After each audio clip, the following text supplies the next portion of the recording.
বসেন তাদের আগে। দেব শিব বললেন, হে পার্বতী, শ্রীমদ্ ভগবত গীতার একাদশ অধ্যায়ের মাহাত্ম্য বলছি শোনো।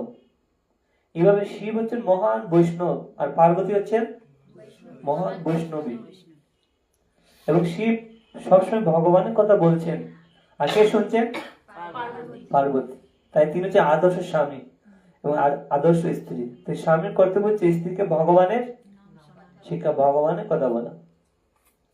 এখানে পার্বতী দেবী তিনি বলছেন যে শ্রীমদ্ ভগবত গীতার একাদশ অধ্যায়ের মাহাত্ম্য, এটা সম্পূর্ণ মাহাত্ম্য বর্ণনা করা সম্ভব নয়, কারণ হাজার হাজার কাহিনী রয়েছে। তার মধ্যে মাত্র একটি কাহিনী আমি তোমাকে এখন বলবো। কে বলছেন? শিবজি। কাকে বলছেন? পার্বতীকে বলছেন। তা আপনারা সকলে মনোযোগ দিয়ে শ্রবণ করুন।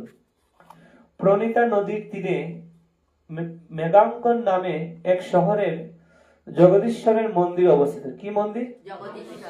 ভালো বসো। কি মন্দির?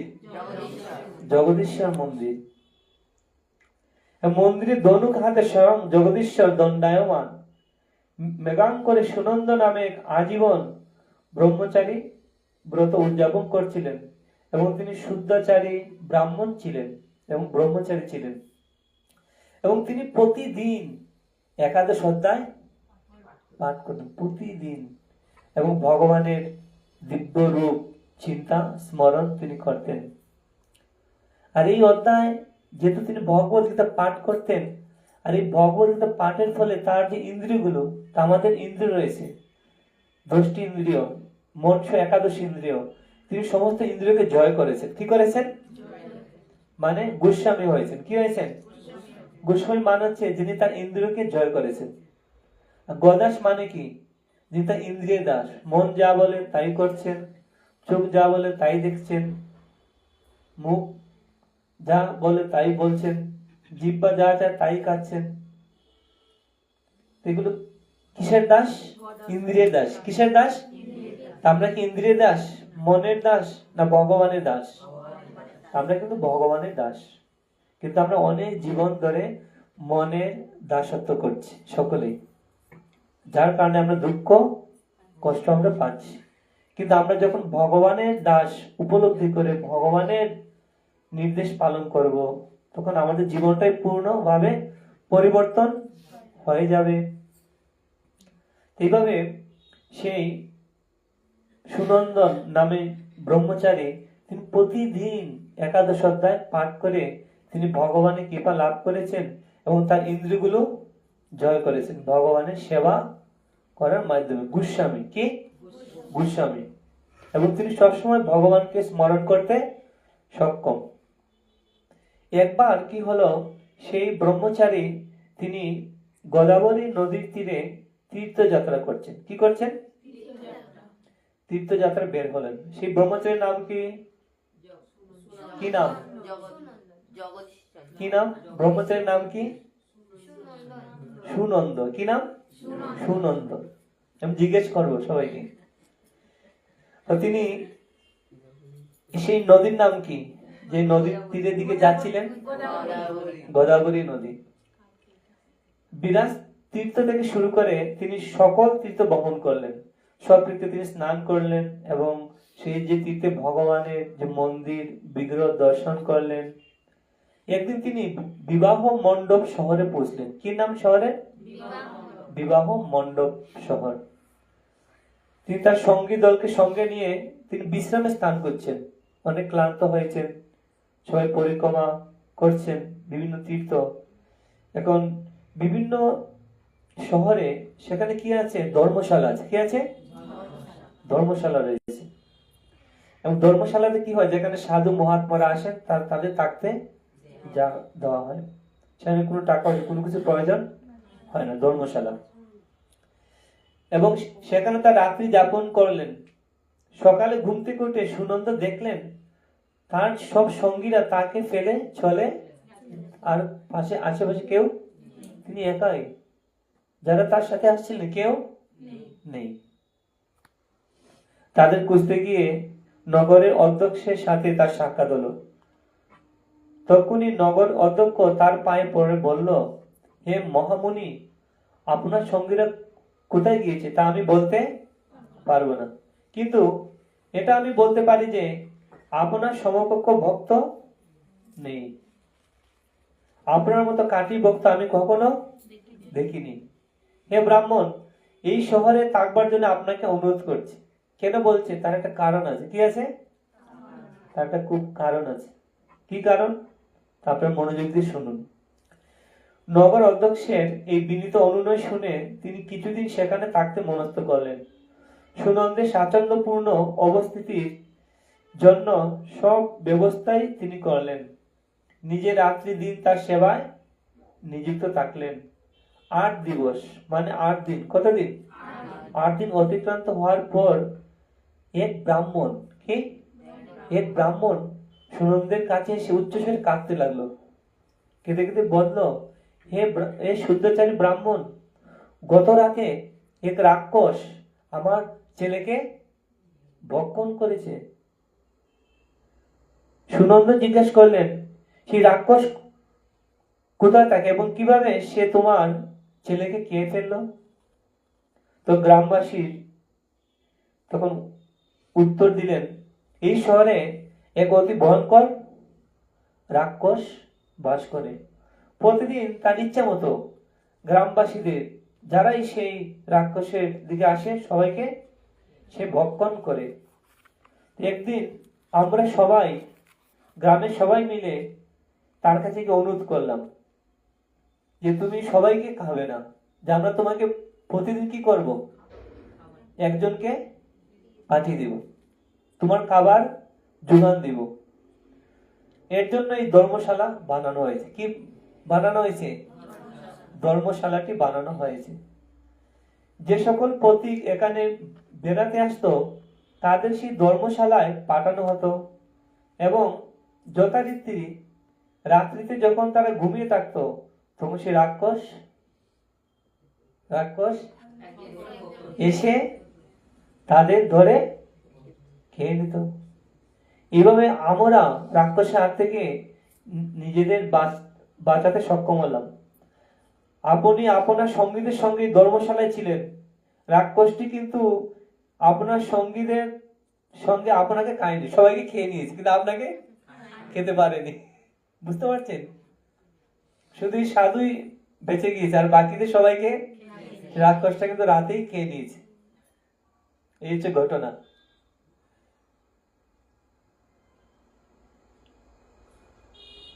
এর কারণ কি বলতে শুনুন মনোযোগ দিয়ে। গতকাল রাতে আমার ছেলের এক বন্ধুকে আমি ধর্মশালায় পাঠিয়েছিলাম। আমি বুঝতে পারিনি যে সে ছিল আমার ছেলের মতো অতি ঘনিষ্ঠ প্রিয় বন্ধু। আমার ছেলে এটা জানতে পেরে তার বন্ধুকে ফিরিয়ে আনতে যখন সেখানে গেল, রাক্ষসটা তাকেও খেয়ে ফেললো।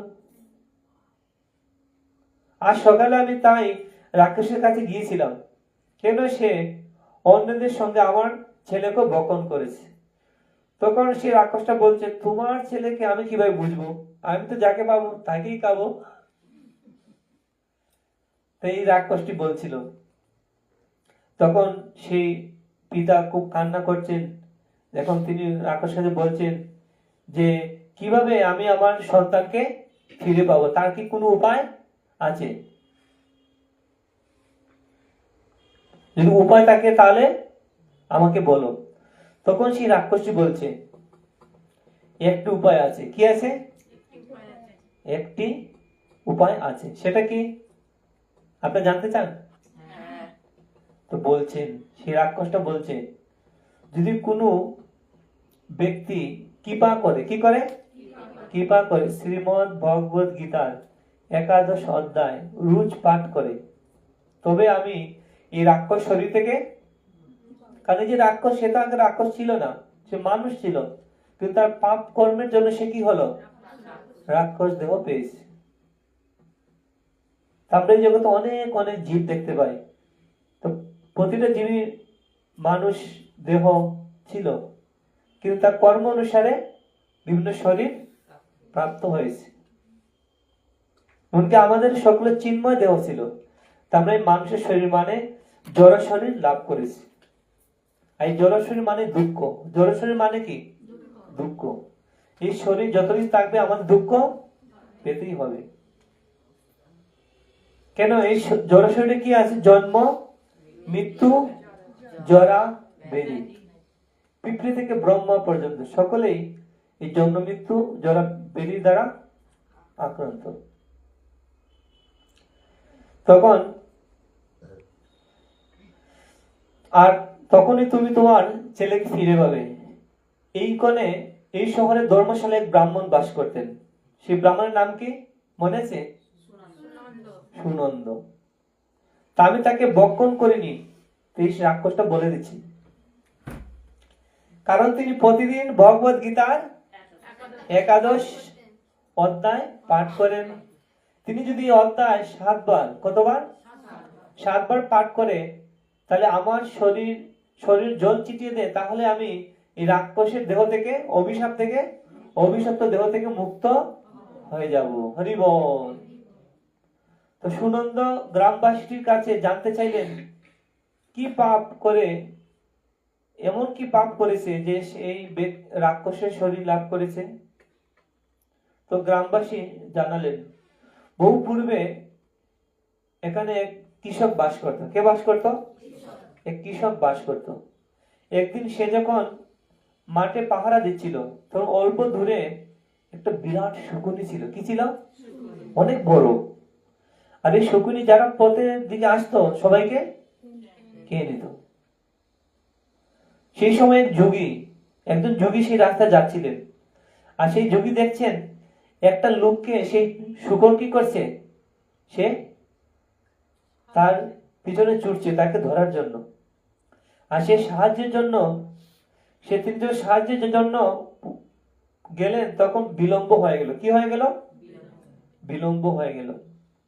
তখন যোগী পুরুষটি কৃষকের উপর খুব ক্রুদ্ধ হয়ে গেলেন। কারণ কৃষক যেখানে পাহারা দিচ্ছিল সেখানে সেই ঘটনাটা হচ্ছিল। আর সেই যোগী তিনি দূর থেকে দেখছিলেন, কিন্তু কৃষক দেখতে পাচ্ছে, কিন্তু সেই ব্যক্তিকে সে বাঁচায়নি।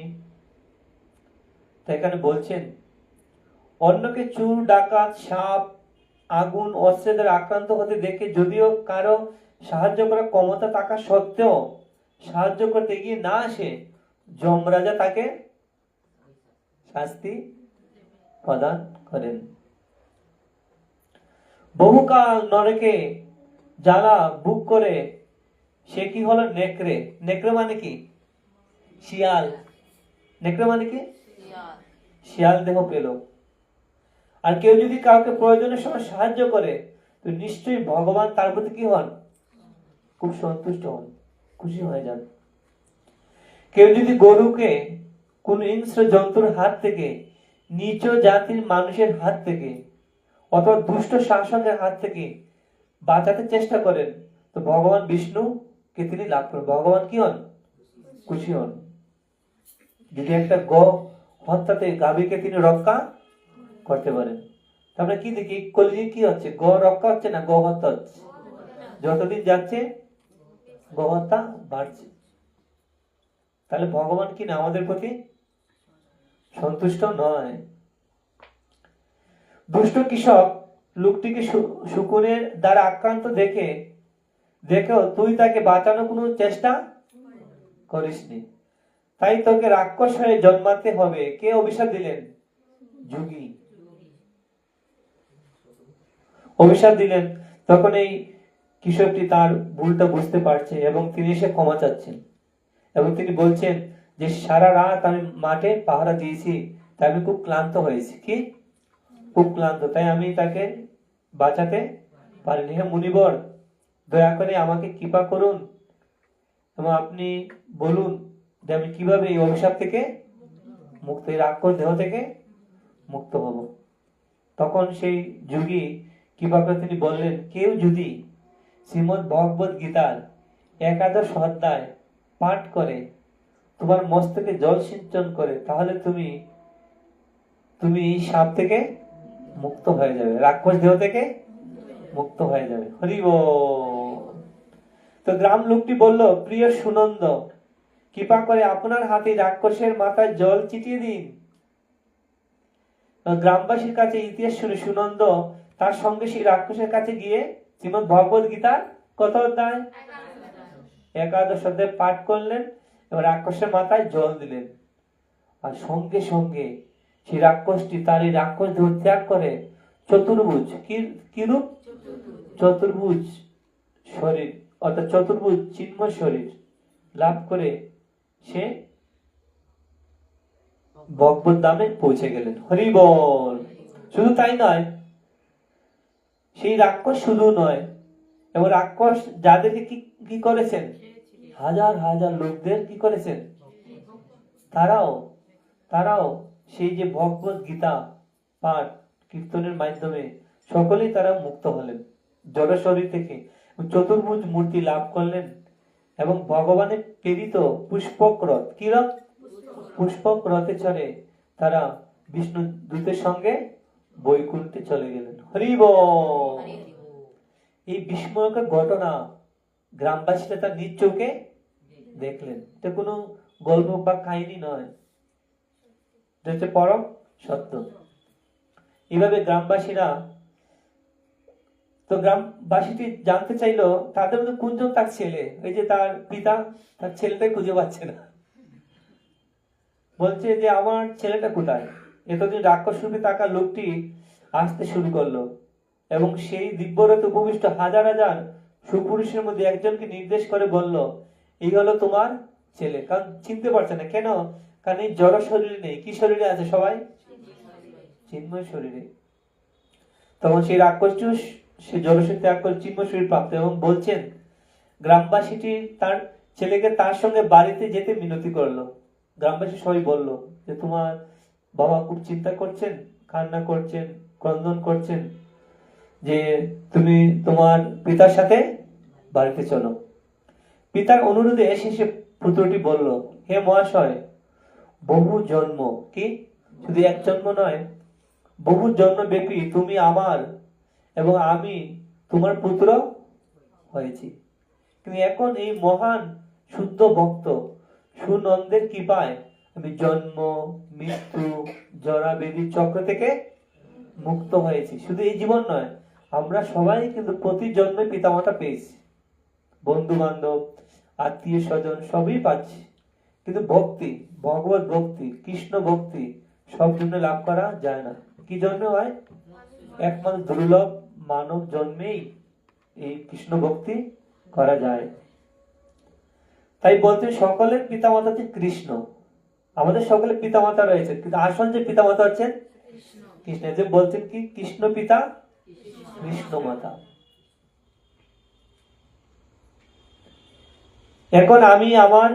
এখন সেই সন্তানটি বলছে, এখন আমি আমার প্রকৃত গৃহ, প্রকৃত আসল যে বাড়ি, সেখানে আমি ফিরে যাব, বৈকুণ্ঠে। কোথায়? বৈকুণ্ঠে ফিরে যাচ্ছি। এবার মহাশয় তিনি কি করছেন? অন্য করে সুনন্দের পাদপদ্মে শরণ নিলেন সেই পিতা। এখন তিনিও এখন প্রতিদিন ভগবত গীতা একাদশ অধ্যায় তিনি শ্রবণ করলেন। এইভাবে সুনন্দ তিনি বললেন যে তুমিও যদি এই একাদশ অধ্যায় পাঠ করো, তাহলে ভগবান বিষ্ণুর আবাসে বৈকুণ্ঠ স্থানে তুমি যেতে পারবে।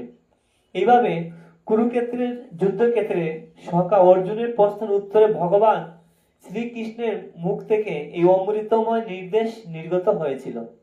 তো পরমেশ্বর ভগবান শ্রীকৃষ্ণ কুরুক্ষেত্রের যুদ্ধে অর্জুনকে ভগবত গীতার জ্ঞান প্রদান করেছিলেন। আর ভগবত গীতা হচ্ছে ভগবানের মুখনিসৃত বাণী, এবং ভগবত গীতা হচ্ছে আমাদের জীবনের সমস্ত প্রশ্নের উত্তর, আমাদের জীবনের সমস্ত সমস্যার সমাধান। এই পৃথিবীতে যত সমস্যা আছে তার সমাধান হচ্ছে ভগবত গীতা। এর জন্য আমাদের সকলেরই কর্তব্য নিজের ভগবত গীতা পাঠ করা, শ্রবণ, নিজের ধর্ম সম্বন্ধে জানা। ধর্ম মানে কি? ধর্ম মানে হচ্ছে ভগবানের আইন, আর ভগবানকে কৃষ্ণ, এবং ভগবানের আইন কি? ভগবান যা বলছেন সেটা হচ্ছে ধর্ম। আর ভগবান যে বলছেন কোথায় আছে? ভগবত গীতা। কেন? ভগবত গীতা হচ্ছে ভগবানের মুখনিসৃত বাণী, স্বয়ং ভগবান বলছেন। তাই ভগবত গীতা অনুসারে জীবন যাপন করা হচ্ছে ধর্ম। এবং ভগবত গীতা অর্থাৎ ভগবানের নিয়ম আইন যদি আমরা পালন না করি তাহলে সেটা কি? অধর্ম। আর বাকি সব হচ্ছে অধর্ম। এজন্য আমাদের সকলেরই উচিত এই ভগবত গীতা আমাদের পাঠ করা, শ্রবণ করা এবং ভগবত গীতা অনুসারে জীবন যাপন করা। তাহলে আমাদের জীবন সুন্দর এবং আনন্দময় একটি জীবন আমরা লাভ করতে পারি ও আমরা আমাদের জীবনের সমস্ত সমস্যা থেকে মুক্ত হতে পারি, সুন্দর একটা সমাজ আমরা গড়ে তুলতে পারি। এইভাবে আমরা দেখি এই আলোচনায় গীতার একাদশ অধ্যায়ে পাঠ শুনে যে কেউ জন্ম মৃত্যু জরা ব্যাধির বন্ধন ছিন্ন করতে পারেন। হরি বল। আমাদের সকলের সমস্যা আছে, অনেক অনেক সমস্যা আছে, কিন্তু প্রধান সমস্যা কয়টি? 4টি। যে সমস্যা কেউ কোনোদিন সমাধান করতে পারবে না, একমাত্র ভগবানের কৃপায় সমাধান হবে। সেটা কি? জন্ম মৃত্যু জরা। যার জন্ম হচ্ছে তার কি হবে? মৃত্যু হবে। আবার যার মৃত্যু হচ্ছে তার আবার জন্ম হবে। এবারে তাকে ভ্রমণ করতেই হবে। কিন্তু যদি কোনো ভাগ্যক্রমে কোনো সাধু সঙ্গ পান, ভক্ত সঙ্গ করেন, ভগবানের সেবায় যুক্ত হয়ে যান, তাহলে জন্ম মৃত্যু জরা ব্যাধি চক্র থেকে ভগবান তাকে, সেই ব্যক্তিকে মুক্ত করে দেয়, সমস্ত পাপ থেকে তাকে মুক্ত করে দেয়। হরি বল। এজন্য এখানে বলছেন যদি কি ভগবত গীতার একাদশ অধ্যায় পাঠ করেন, শ্রবণ করেন, তাহলে তিনি জন্ম মৃত্যু চক্র থেকে মুক্ত হয়ে যান। হরি বল। তো শিব বলছিলেন, কে বলছিলেন? কাকে বলছেন? পার্বতীকে বলছেন গীতার মাহাত্ম্য পদ্ম পুরাণে। তো শ্রী শিব বললেন এইসব জ্ঞান গর্ব। কি গর্ব? খুবই সুন্দর জ্ঞান, জ্ঞান গর্ব কথা বলে অন্যান্য ভাগ্যবান আত্মার সঙ্গে সে বৈকুণ্ঠে চলে গেল। তার পিতা সুনন্দের কাছ থেকে শ্রীমদ্ ভগবত গীতা একাদশ অধ্যায় শিক্ষা করে তিনিও অতি অবিলম্বে তারাও বৈকুণ্ঠে চলে গেলেন। হরি বল। প্রিয় পার্বতী সকল পাপ কর্মের প্রতিক্রিয়া নাশে সক্ষম। কারণ আমরা পাপের কারণে আমরা জীবনে কষ্ট পাই, দুঃখ পাই। তা আমরা মনে করছি অন্যের দোষ, অন্যের কারণে আমি দুঃখ পাচ্ছি, কষ্ট হচ্ছে। আসলে না, আমরা আমাদের নিজের পূর্বকৃত কর্ম কারণে আমরা কি পাচ্ছি? দুঃখ কষ্ট আমরা পাচ্ছি। তো এই যে সমস্ত পাপ কর্ম এবং প্রতিদিন আমরা জেনে না জেনে অনেক পাপ করছি, সেই সমস্ত পাপ কর্ম পাপ প্রতিক্রিয়া থেকে যদি আমরা মুক্ত হতে চাই, তা আমাদের ভগবত গীতা পাঠ করা, শ্রবণ করা এবং ভগবান নির্দেশ অনুসারে আমাদের জীবন যাপন করা উচিত। এইভাবে কেউ যদি ভগবত গীতা শ্রবণ করবেন, শ্রীমদ্ ভগবত গীতার একাদশ অধ্যায় মাহাত্ম্য তোমার শোনা হলো। এইভাবে শিব পার্বতীকে ভগবত গীতার মাহাত্ম্য বলছেন। আর যদি কেউ এই ভগবত গীতার মাহাত্ম্য শ্রবণ করেন, জন্ম মৃত্যু জরা ব্যাধি থেকে তিনি মুক্ত হয়ে চিন্ময় দেহ। কি দেহ? এখন আমাদের জড় দেহ, এই জড় দেহ মানেই দুঃখ, সৎ চিদ আনন্দ চিন্ময় দেহ লাভ করেন। এবং ভগবত ধামে এই জগৎটা কারাগার, কারাগারে কখনো সুখী হওয়া যায় না। তাই আমরা কারাগারে আছি, কিন্তু এটা কিসের কারণ? মায়ার কারাগার। আমরা কেউ বুঝতেও পারছি না যে আমরা কারাগারে আছি। তা আমরা সকলে আসলে কারাগারই আছি। কিভাবে বুঝবো? যখন আমরা ভগবত গীতা পড়বো, ভক্ত সঙ্গ ভগবানের নাম জপ করব, ধীরে ধীরে আমরা সেটা বুঝতে পারবো। কেন আমাদের মনে হৃদয় অপরিষ্কার হয়ে আছে, ময়লা জমে আছে, যার কারণে আমরা পরম সত্যকে বুঝতে পারছি না। কিন্তু যখন ভক্ত সঙ্গ ভগবানের কথা শ্রবণ, ভগবানের প্রসাদ গ্রহণ, নাম জপ করবো, ধীরে ধীরে কি হবে? আমাদের হৃদয়ের ময়লা দূর হবে, শুদ্ধ হবে। তখন আমরা সেই পরম সত্য ভগবানকে জানতে পারবো এবং তার সেবায় যুক্ত হয়ে দিব্য আনন্দ এই জীবনেও আমরা সুখী হব এবং ইহকাল পরকাল অর্থাৎ ভগবত ভক্তরা ইহকাল মানে এই জীবনেও তিনি সুখী হন এবং পরজন মহাসুখী। কি সুখী? আর অনন্ত অনন্ত সুখ তার জন্য কি করছে? অপেক্ষা করছে। এই জীবনে আমরা আমাদের সুখ আছে, দুঃখ আছে। কি আছে? সুখ দুঃখ রয়েছে, কিন্তু পরজন হচ্ছে মহাসুখ, অনন্ত সুখ অপেক্ষা করছে। কি সুখ? অনন্ত অনন্ত সুখ অপেক্ষা করছে। এজন্য আমাদের সকলেরই কর্তব্য হচ্ছে ভগবানের সেবায় ভগবত ভক্তিতে যুক্ত হওয়া এবং কলিযুগের যুগ ধর্ম হরি নাম সংকীর্তন কর। হরে কৃষ্ণ কৃষ্ণ কৃষ্ণ হরে হরে, হরে রাম রাম রাম হরে হরে। এবং এই মাস হচ্ছে গীতা জয়ন্তী মাস। আমরা যদি কাউকে উপকার করতে চাই, কারো মঙ্গল করতে চাই, তাহলে আমাদের সকলেরই কর্তব্য ভগবত গীতা প্রচার করা, দান করা, সবার কাছে পৌঁছে দেয়। এটি হচ্ছে সবচেয়ে শ্রেষ্ঠ কার্য, শ্রেষ্ঠ সেবা, শ্রেষ্ঠ দান। তাই এইভাবে আমরা কিন্তু ভগবানের কৃপা লাভ করতে পারি। হরে কৃষ্ণ।